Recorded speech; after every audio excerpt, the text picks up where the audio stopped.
বিসমিল্লাহির রহমানির রহিম। আসসালামু আলাইকুম। আশা করি আপনারা সবাই ভালো রয়েছেন। তো ভিউয়ার্স, আমি আপনাদেরকে বলি যে আসলে যে নোটিশগুলো আসে এই নোটিশগুলো না আসা পর্যন্ত ভিডিও দেওয়া হয় না। তো যার কারণে আপনারা দেখছেন যে আসলে গেল মাসে আমি খুব কম ভিডিও পাবলিশ করেছি। তো আমার কাছে একটা নতুন নোটিশ এসেছে যে আসলে প্রথম কিস্তি ভাতার টাকাটা আপনাদের কবে দিবে, এটা আসলে আগস্ট মাসে দিবে না অন্য মাস চলে যাবে। এবং বয়স্ক বিধবা প্রতিবন্ধী ভাতা এগুলো পেতে গেলে এবার কিন্তু আপনাদেরকে নতুন করে এনআইডি ভেরিফিকেশন করতে হবে।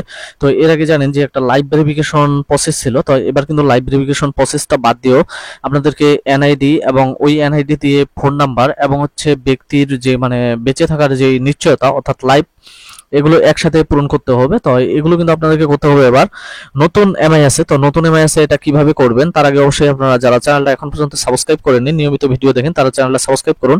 আর যারা নতুন এসেছেন তারা সাবস্ক্রাইব করে পাশে থাকা বেল আইকনটি বাজিয়ে রাখবেন। আর যারা অলরেডি সাবস্ক্রাইব করেছেন তাদেরকে অসংখ্য ধন্যবাদ। তো ভিউয়ার্স, আমি এখন আপনাদেরকে এখন যে নোটিশটা এসেছে এটা কিন্তু গণপ্রজাতন্ত্রী বাংলাদেশ সরকারের যে সামাজিক নিরাপত্তা অধিশাখা রয়েছে সেখান থেকে এটা দেওয়া হয়েছে। আর এটা দিয়েছে হচ্ছে আপনার 7 আগস্টে, কিন্তু আসলে বিশেষ কিছু ব্যস্ততার কারণে আপনাদেরকে এই নোটিশটা সম্পর্কে আমি সেরকম বিষয়ে কিছু বিশদ জানাতে পারিনি। তো যার কারণে আসলে আজকে ভিডিওর মাধ্যমে সমস্ত কিছু আলোচনা করব। তো যার কারণে আপনারা ভিডিওটা কোনো প্রকার স্কিপ করবেন না। আর যারা মনে করেন যে ভিডিওটা দেখতেছেন কিন্তু সাবস্ক্রাইব করলেন না চ্যানেলটা, হয়তো বা শেষে ভুলে যাবেন। তো যার কারণে আপনারা সাবস্ক্রাইব করুন। এবং আমি এখানে বলি যে আসলে নতুন ম্যানেজমেন্ট ইনফরমেশন সিস্টেম অর্থাৎ এমআইএস এর পূর্ণরূপ, আপনারা অনেকজনই বলেন যে আসলে এমআইএস কি।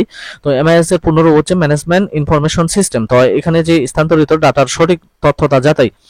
তো ভিউয়ার্স, আমি কিন্তু আপনাদেরকে এর আগে বলেছিলাম যে আসলে যেটা আগে পুরাতন যে এমআইএসটা ছিল অর্থাৎ ইএফটির মাধ্যমে যে টাকাগুলো দেওয়া হতো, এবার কিন্তু এগুলো সিটিএম এর মাধ্যমে দেওয়া হবে অর্থাৎ ক্যাশ ট্রান্সফার মডিউলাইজেশন সিস্টেমের মাধ্যমে। তো এমআইএস কিন্তু নাম ওইটাই থাকবে যে ম্যানেজমেন্ট ইনফরমেশন সিস্টেম। এটা একটা মনে করেন যে হচ্ছে এক্সেলের একটি প্রোগ্রামিং সফটওয়্যার। তো এই প্রোগ্রামিং সফটওয়্যারটাকে ডেভেলপ করে সেখানে মনে করেন যে ইএফটির মাধ্যমে আপনাদেরকে ফান্ড ট্রান্সফার দেওয়া হতো, কিন্তু এখন হচ্ছে আপনাদেরকে ক্যাশ ট্রান্সফার মডিউলাইজেশনের মাধ্যমে দেওয়া হবে। যার কারণে আপনাদের ভাতা টাকাগুলো খুব দ্রুতই আপনারা পেয়ে যাবেন। এর আগে যেরকম হ্যাসেল হতো সেরকম আর হ্যাসেল হওয়ার কোনো সম্ভাবনা নেই। তবে এখানে যে বিষয়টা বলেছে যে উপযুক্ত বিষয় পরিপ্রেক্ষিতে জানা যাচ্ছে যে সমাজসেবা অধিদপ্তর আওতাধীন সামাজিক নিরাপত্তা কর্মসূচি উপকারভোগীর তথ্য পুরাতন ম্যানেজমেন্ট ইনফরমেশন সিস্টেম এমআইএস থেকে নতুন এমআইএস এ স্থানান্তর করা হয়েছে এবং পুরাতন এমআইএস হতে নতুন এমআইএস স্থানান্তরিত ইউনিয়ন, পৌরসভা, ওয়ার্ড ভিত্তিক সিটি কর্পোরেশনের ক্ষেত্রে স্বয়ংক্রিয় ও অপেক্ষমান উপকারভোগীর সংখ্যা, উপকারভোগীর নাম, এনআইডি, জন্ম নিবন্ধন নম্বর এবং জন্ম তারিখ।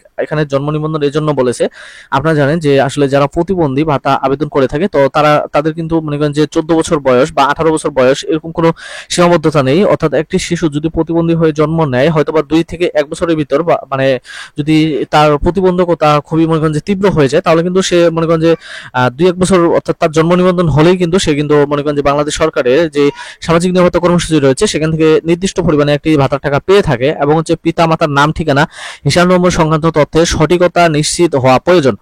তো এখন বিষয়টা হলো যে যেগুলো মনে করেন যে হচ্ছে আপনার পুরাতন যে ম্যানেজমেন্ট সিস্টেমটা ছিল এমআইএস সেখান থেকে যেহেতু নতুনে রূপান্তর করেছে, তো এখন তারা এগুলো আসলে পুরাতনটার সাথে নতুনটাকে যাচাই বাছাই করে দেখবে যে সেখান থেকে আসলে মনে করেন যে পুরাতনের যেই ইনফরমেশন গুলো ছিল সেগুলো নতুন ইনফরমেশনের সাথে ঠিক আছে কিনা। এবং হচ্ছে এগুলোর পরে কিন্তু তারা নতুনটাকে আবার হচ্ছে আমি যতটুকু জানি যে আসলে মাঠ পর্যায়ে তারা কিন্তু একটা ভেরিফিকেশন করবে। মাঠ পর্যায়ে ভেরিফিকেশন করার পরেই তারপরেই কিন্তু আপনাদের যে ভাতার টাকাটা রয়েছে এটা দেওয়া হবে যে পুরাতন এমআইএস এর রক্ষিত অনলাইন আবেদন, মৃত নিষ্ক্রিয় তালিকা সহ অন্যান্য ডাটা স্থানান্তরের কাজ চলমান রয়েছে যা শীঘ্রই সম্পূর্ণ হবে। তো ভিউয়ার্স, এই সময় আপনারা কি কাজ করবেন যারা বলেন যে আসলে ভাতার যে মোবাইল নাম্বারটা রয়েছে এটা কিভাবে চেঞ্জ করবেন। তো এখন যদি আপনারা আপনাদের নিকটস্থ সমাজসেবা কার্যালয়ে আপনারা যোগাযোগ করেন উপজেলায়, তাহলে কিন্তু আপনার নাম্বারটা খুব দ্রুতই তারা চেঞ্জ করে দিবে। এবং তা অবস্থায় তার আওতাধীন ইউনিট সমূহের নতুন যে এমআইএস উপকারভোগীর তথ্যের সঠিকতা এবং বাকি যে বিষয়গুলো রয়েছে অর্থাৎ স্বয়ংক্রিয় তালিকাকে প্রাধান্য দিয়ে নিশ্চিত হওয়া প্রয়োজন।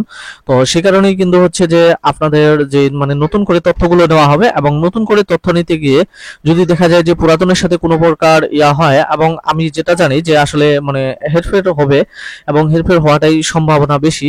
আর তার সাথে মনে করেন যে হচ্ছে নতুন এমআইএস অর্থাৎ সিটিএম এর মাধ্যমে টাকা দেওয়ার আগে অবশ্যই আপনাদের কিন্তু একটি লাইভ ভেরিফিকেশন হবে। যার কারণে আমি বলতেছি যে চ্যানেলটা সাবস্ক্রাইব করে রাখবেন।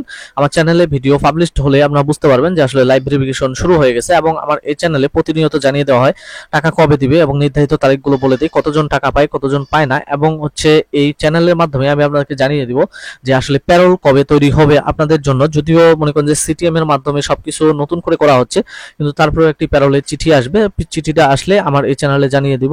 আর সেই সাথে হচ্ছে যে গর্ভবতী ভাতা আপনারা কিন্তু আগস্ট মাসের মনে করেন যে 20 তারিখ থেকে 28 তারিখের মধ্যে আরেকটি কিস্তি পেয়ে যাবেন। তো ভিউয়ার্স যারা এতক্ষণ পর্যন্ত ভিডিওটির সাথে ছিলেন তাদেরকে অসংখ্য ধন্যবাদ। অবশ্যই ভিডিওতে একটি লাইক করবেন, কমেন্ট করবেন এবং ভিডিওটি আপনাদের ইমো, হোয়াটসঅ্যাপ, ফেসবুকে যথেষ্ট শেয়ার করে দেবেন। ধন্যবাদ।